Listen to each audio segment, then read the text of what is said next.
Assalomu alaykum. Mehri daryo, qalbi qaynoq aziz Begobodliklar. Begobod shahar, Begobod tumanida yashovchi obunachilarimiz uchun ajoyib yangilik. Toshkent viloyati Begobod tumani O'zbekiston jamoat xo'jaligiga keldik. Aziz obunachilar, bu yerda hozir choyxonamiz ochilgan. Mehribon baliqlari va mehribon kaboblari bilan do'stlaringiz bilan kelib mazza qilib o'tirib ketsangiz, siz xohlagan turdagi baliqlar, siz xohlagan turdagi kaboblar, povurlarimiz xizmatlaringizga muntazir aziz jigarlar. Sizlar uchun saboy ham qilib beriladi. Begobod shahar, Begobod tuman bo'ylab saboy qilib beriladi. Qani endi qanaqa baliqlardan pishirib qo'g'irib beryapti, qanaqa shashliklar qilib beryapti, marhamat ko'rib chiqamiz. 1000 marta eshitgandan bir marta kelib yeb ko'rgan ma'qul. Mana marhamat shashliklarimiz 30 ming so'mdan 25 ming so'mdan. Buni bahaybat kattaligini qaranglar. 5 kishi kelsangiz, bittadan yesangiz bemalol to'yasizlar.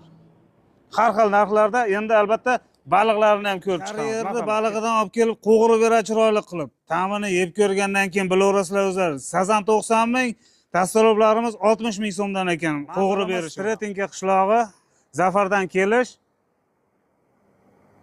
Mana shu yerga kelaverasizlar mana. Bu yog'i xosdan kelish, svetofordan o'tgandan keyin sartaroshxona yonginasida 2 etajlik maskan. Aziz Begobodliklar, mana xonalari. Naryoqda ham xonalari bor.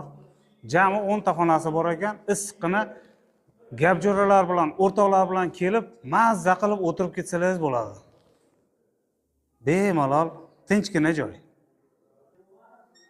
Aziz obunachilar, aziz Begobodliklar, tez mana shu pastdagi raqamlarga telefon qilib, joylaringizni aytib qo'ymasalaringiz, joylar tez to'lib qoladigan holati bor hozir.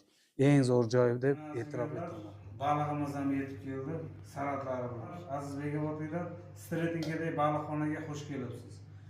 Qasir-qusur qilib yeydigan baliqlardan. Kelinglar hammalaringiz, kutaman. Pastdagi raqamga saboy kerakmi sizga? Choyxonaga kelmoqchimisiz? Shu pastdagi raqamlarga bexijolat, uyalmasdan telefon qilaverasizlar. Hammalaringizga rahmat. Hamisha olganlaringiz oltin, yeganlaringiz shirmoy non bo'lsin. Salomat bo'linglar.